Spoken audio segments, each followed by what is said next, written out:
तो welcome to my channel GK Educard channel में आप सबका एक बार फिर से हार्दिक स्वागत है। आज हम बात करेंगे खिलजी वंश के बारे में। खिलजी वंश के बारे में जो कि गुलाम वंश के बाद सल्तनत काल में आया था और इन्होंने 1290 से लेकर 1320 ईस्वी तक सल्तनत यानी दिल्ली पर शासन किया था। तो खिलजी वंश में जो सुल्तान रहे हैं उनके बारे में हम इस वीडियो में पढ़ेंगे, कवर करेंगे और क्या खास उसमें रहा और कंपटीशन एग्जाम के पॉइंट ऑफ व्यू से क्या इंपॉर्टेंट है वो भी हम इस वीडियो में कवर करेंगे।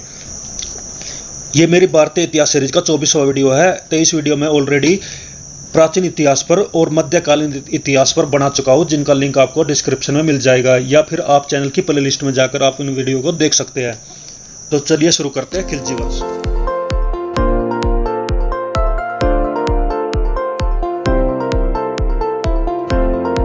गुलाम वंश के शासन को समाप्त कर 13 जून 1290 ईस्वी को जलालुद्दीन फिरोज खिलजी ने खिलजी वंश की स्थापना की थी। किसने की थी? जलालुद्दीन फिरोज खिलजी ने, जो कि गुलाम वंश के ही एक सैनिक थे। गुलाम वंश की स्थापना किसने की थी? कुतुबुद्दीन ऐबक ने। और खिलजी वंश की स्थापना किसने की थी? जलालुद्दीन फिरोज शाह खिलजी या फिर बोल सकते जलालुद्दीन खिलजी ने। यह इंपॉर्टेंट है। इसने किलोखरी को अपनी राजधानी बनाया था। किलोखरी कहाँ पर है? दिल्ली में है। जलालुद्दीन की हत्या 1296 ईस्वी में उसके भतीजे और दामाद अलाउद्दीन खिलजी ने की थी। कहाँ पर की थी? इलाहाबाद में। इलाहाबाद में कहाँ पर? कड़ा मानिकपुर में। तो अलाउद्दीन खिलजी जो कि जलालुद्दीन खिलजी के दामाद थे, उसके भतीजे थे, उसने ही जलालुद्दीन खिलजी की हत्या कर दी और राजगद्दी पर बैठा। अलाउद्दीन खिलजी पर एक मूवी बनी है जिसका नाम है पद्मावत। उसके बारे में उस मूवी में अलाउद्दीन खिलजी के बारे में बताया गया है। आज आप उस मूवी में अलाउद्दीन खिलजी के बारे में देख सकते हैं। जो इतिहास के ऊपर मूवी जो बनती है वो काफ़ी फायदेमंद होती है। वे मूवी भी हमें देखनी चाहिए ताकि हमें इतिहास के बारे में जानकारी मिल सके। 22 अक्टूबर 1296 ईस्वी में अलाउद्दीन दिल्ली का सुल्तान बना था। कब बना था? 22 अक्टूबर 1296 ईस्वी में। यानी यहाँ पे डेट इंपॉर्टेंट नहीं है, लेकिन जलालुद्दीन खिलजी के बाद जो शासक रहे थे, जो सुल्तान रहे थे, उनका नाम था अलाउद्दीन खिलजी। अलाउद्दीन खिलजी के बचपन का नाम था अली या गुरु सास्प उसको बोला जाता था। अलाउद्दीन खिलजी ने सेना को नगद वेतन देने और स्थायी सेना की नींव रखी, यानी एक परमानेंट सेना उसने बनाई थी। और दिल्ली के शासकों में अलाउद्दीन खिलजी के पास सबसे विशालकाय स्थायी सेना थी, परमानेंट सेना थी। घोड़ा दागने और सैनिकों का हुलिया लिखने की प्रथा की शुरुआत भी अलाउद्दीन खिलजी ने करवाई थी। किसकी? घोड़ा दागने की प्रथा और सैनिकों का हुलिया लिखने की प्रथा। ये क्या होता है? घोड़े व सैनिकों के पहचान के लिए उन पे कुछ ना कुछ मार्क किया जाता था।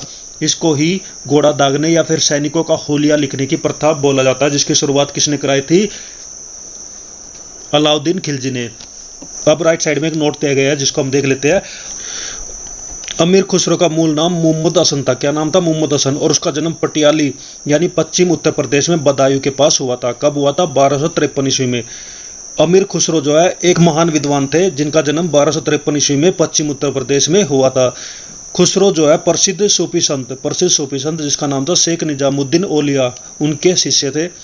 वह बलबन से लेकर मोहम्मद तुगलक तक दिल्ली सुल्तानों के दरबार में रहे थे। कहाँ से लेकर? बलबन से लेकर, जो कि बलबन कौन थे? गुलाम वंश के सुल्तान थे। उसके समय से लेकर मोहम्मद बिन तुगलक तक दिल्ली सुल्तानों के दरबार में रहे। इन्हें तोतिए हिंद यानी भारत का तोता उसके नाम से भी जाना जाता है। किसको? अमीर खुसरो को। सितार एवं तबले के आविष्कार का श्रेय भी अमीर खुसरो को दिया जाता है। यानी सितार और तबले जो संगीत में यूज किए जाते हैं उनके आविष्कार का श्रेय जो है अमीर खुसरो को दिया जाता है। अब आगे देखते हैं। अलाउद्दीन ने भू राजस्व की दर को बढ़ाकर उपज का 1/2 भाग कर दिया था। जो उपज पैदा की जाती थी उसका आधा हिस्सा जो है अलाउद्दीन खिलजी को दिया जाता था। उसने इतना टैक्स लोगों पर लगाया था। इसने खम्स यानी लूट के धन में सुल्तान का हिस्सा 1/4 भाग के स्थान पर 3/4 भाग कर दिया गया।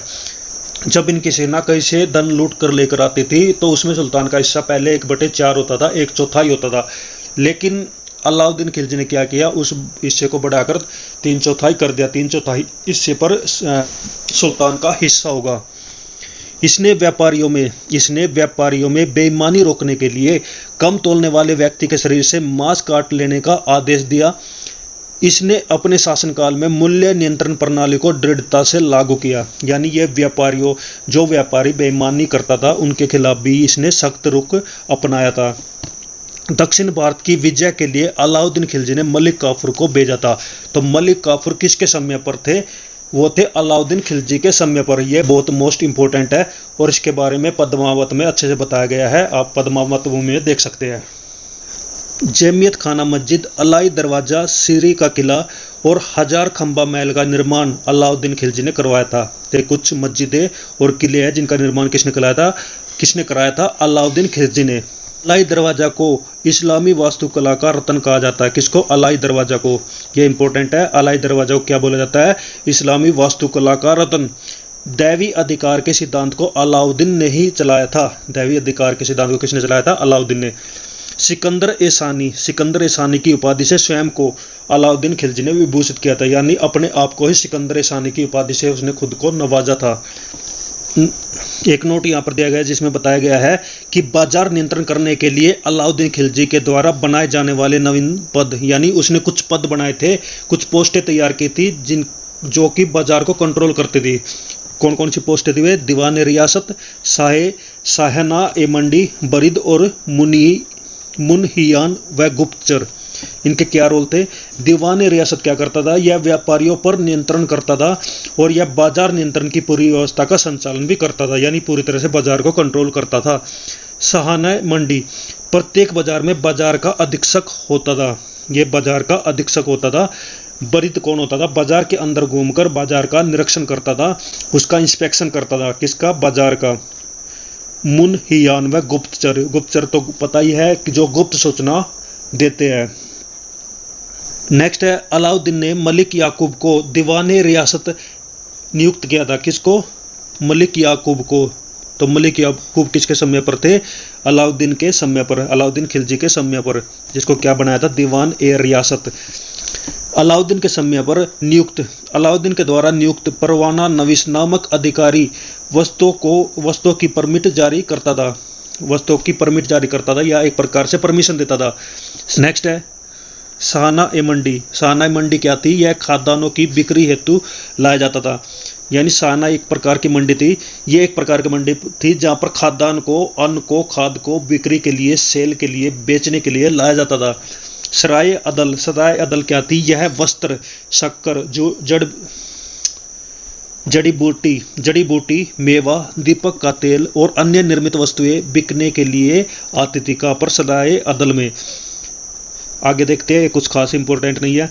अलाउद्दीन खिलजी की आर्थिक नीति की व्यापक जानकारी जियाउद्दीन बर्नी की कृति तारीख फिरोजशाही से मिलती है। तो आर्थिक नीति किस में मिलती है? जियाउद्दीन बर्नी के द्वारा लिखी गई पुस्तक तारीख फिरोजशाही में। आगे देखते हैं, खजाइनुल फतू जो कि अमीर खुसरो के द्वारा लिखी गई थी। रिहाला जो इब्न बतूता के द्वारा लिखी गई थी। और फुतुहस लातिन जो ईसामी के द्वारा लिखी गई थी। तो कुछ ये ग्रंथ या पुस्तकें हैं जो इन कवियों के द्वारा, विद्वानों के द्वारा लिखे गए हैं। मूल्य नियंत्रण को सफल बनाने में मुहतसिब, सेंसर और नाजिर, नापतोल अधिकारी की महत्वपूर्ण भूमिका होती थी। मूल्य नियंत्रण को सफल बनाने में मुहतसिब और नाजिर की महत्वपूर्ण भूमिका होती थी। मुहतसिब क्या होता था? सेंसर होता था। और नाजिर कौन होता था? नापतोल का अधिकारी होता था। राजस्व सुधारों के अंतर्गत अलाउद्दीन ने सर्वप्रथम मिल्क, इनाम ए वक्फ के अंतर्गत दी गई भूमि को वापस लेकर उसे खालसा भूमि में बदल दिया जाता था। खालसा भूमि क्या होती है? जिस पर वो कंट्रोल कर सके, अपने अंडर में ले सके। तो अलाउद्दीन खिलजी जो है बहुत ही क्रूर शासक था, जो अपने क्रूर नियम लागू करता था। आगे देखते दोस्तों, अलाउद्दीन खिलजी के द्वारा लगाए जाने वाले 2 नवीन कर थे। 2 कर उसने लगाए थे, चराई कर और गड़ी कर। चराई कर क्या होता था? दुधारू पशुओं पर लगाया जाता था। और गड़ी कर क्या होता था? जो कि घरों और झोपड़ियों पर लगाया जाता था, यानी वो गरीब लोगों को भी नहीं बख्शता था। अलाउद्दीन खिलजी के शासनकाल में 1297 ईस्वी से लेकर 1306 ईस्वी तक मंगोलों के 6 आक्रमण हुए। यानी अलाउद्दीन खिलजी के समय पर मंगोलों ने 6 बार दिल्ली सल्तनत पर आक्रमण किया। सभी आक्रमण यहाँ पर बताए गए हैं जो खास इंपॉर्टेंट नहीं है। एक बार देख लेते हैं। प्रथम आक्रमण हुआ था 1297 ईस्वी में। किसके नेतृत्व में? कादर खान के नेतृत्व में हुआ था। कादर खान किधर से थे? मंगोलों की तरफ से। दूसरा आक्रमण हुआ था 1298 ईस्वी में सल्दी के नेतृत्व में। तीसरा आक्रमण हुआ था 1299 ईस्वी में कुतलुग ख्वाजा के नेतृत्व में। चौथा आक्रमण हुआ था 1303 ईस्वी में तारगी के नेतृत्व में हुआ था। पांचवा आक्रमण 1305 ईस्वी में अली बेग के नेतृत्व में और तारताक के नेतृत्व में हुआ था। यानी यहाँ पर दो शासकों ने नेतृत्व किया था मंगोलों का। छठा आक्रमण हुआ था 1306 ईस्वी में कबक और इकबालमंद के नेतृत्व में। अब लेकिन 6 आक्रमण हुए, लेकिन हर बार जीत किसकी रही? अलाउद्दीन खिलजी की। अलाउद्दीन खिलजी की मृत्यु 1316 ईस्वी में हो गई थी और कुतुबुद्दीन मुबारक खिलजी जो है 1316 ईस्वी में दिल्ली के सिंहासन पर बैठा था। यानी अलाउद्दीन खिलजी की मृत्यु कब हुई? 1316 ईस्वी में। और उसके बाद जो दिल्ली सल्तनत का सुल्तान जो बना था उसका नाम था कुतुबुद्दीन मुबारक खिलजी। तो गुलाम वंश में हमने अभी तक 3 शासक पढ़े हैं। पहला था जलालुद्दीन फिरोज खिलजी जिसने खिलजी वंश की स्थापना की। तो खिलजी वंश में अभी तक हमने 3 शासक पढ़े हैं। पहले थे जलालुद्दीन फिरोज खिलजी या जलालुद्दीन खिलजी जिसने खिलजी वंश की स्थापना की थी। दूसरे थे अलाउद्दीन खिलजी जिसके बारे में काफ़ी इसमें बताया गया है। और तीसरे थे कुतुबुद्दीन मुबारक खिलजी जिसके बारे में हम पढ़ेंगे। तो कुतुबुद्दीन मुबारक खिलजी को नगन स्त्री और पुरुष की संगत पसंद थी। आगे है मुबारक खिलजी कभी कभी अपने राज दरबार में स्त्रियों के वस्त्र पहनकर आ जाता था। यानी उसका कैरेक्टर भी ठीक नहीं था। बरनी के अनुसार मुबारक कभी कभी नग्न होकर दरबारियों के बीच में दौड़ा करता था, भाग जाता था, पागलों की तरह बिहेव करता था। मुबारक खान ने खलीफा की उपाधि धारण की थी। मुबारक खान ने खलीफा की उपाधि धारण की थी। मुबारक खान कौन था? जो कुतुबुद्दीन खिलजी के बाद शासन पर बैठता है। मुबारक के वजीर थे खुसरो खान। उसने 15 अप्रैल 1320 ईस्वी को इसकी हत्या कर दी। किसकी हत्या कर दी? मुबारक खान की। और स्वयं दिल्ली के सिंहासन पर बैठ गया। कौन? खुसरो खान। खुसरो खान ने पैगंबर के सेनापति की उपाधि धारण की थी। खुसरो खान जो है अपने आप को पैगंबर का सेनापति कहता था। पैगंबर होते हैं हजरत मोहम्मद के वंशज। तो दोस्तों आज का वीडियो था खिलजी वंश के बारे में, जो कि 1290 ईस्वी से 1320 ईस्वी तक यानी लगभग 30 साल तक इन्होंने दिल्ली पर शासन किया। इनकी नींव किसने रखी थी? जलालुद्दीन खिलजी ने। उसके बाद उसके भतीजे और दामाद आते हैं अलाउद्दीन खिलजी जो उनकी हत्या करके खुद सिंहासन पर बैठ जाते हैं। इसके बारे में कुछ इंपॉर्टेंट पॉइंट है जिसमें घोड़ा दागने और सैनिकों का हुलिया लिखने की प्रथा की शुरुआत अलाउद्दीन खिलजी ने कराई थी। और मलिक काफूर जो है अलाउद्दीन खिलजी के समय पर ही रहता था। जमयत खाना मस्जिद, अलाई दरवाजा, सिरी का किला, हजार खंबा महल, इनका निर्माण जो है अलाउद्दीन खिलजी ने करवाया था। और अलाउद्दीन खिलजी के समय पर मंगोलियों ने 6 बार आक्रमण किया था जिसका सामना करने में अलाउद्दीन खिलजी सफल रहे थे। उसके बाद कुतुबुद्दीन मुबारक खिलजी आते हैं जो कि एक प्रकार से स्त्री जैसा बिहेव करते थे। और उसके बाद मुबारक खान आते हैं जिनकी हत्या उसके सेनापति उसके वजीर खुसरो खान कर देते हैं। खुसरो खान जो है आखिरी खिलजी वंश के सुल्तान थे। उसके बाद शुरू होता है तुगलक वंश, जिसको हम नेक्स्ट वीडियो में कवर करेंगे। तो दोस्तों आज की वीडियो कैसी लगी? अगर वीडियो अच्छी लगी तो वीडियो को जरूर लाइक करें, शेयर करें, अपने दोस्तों के साथ शेयर करें और इस चैनल को सब्सक्राइब कर ले। तो खुश रहिए, मुस्कुराते रहिए, अच्छे से पढ़ाई करिए। बेस्ट ऑफ लक सभी को। Thank you. जय हिंद, जय भारत, वंदे मातरम।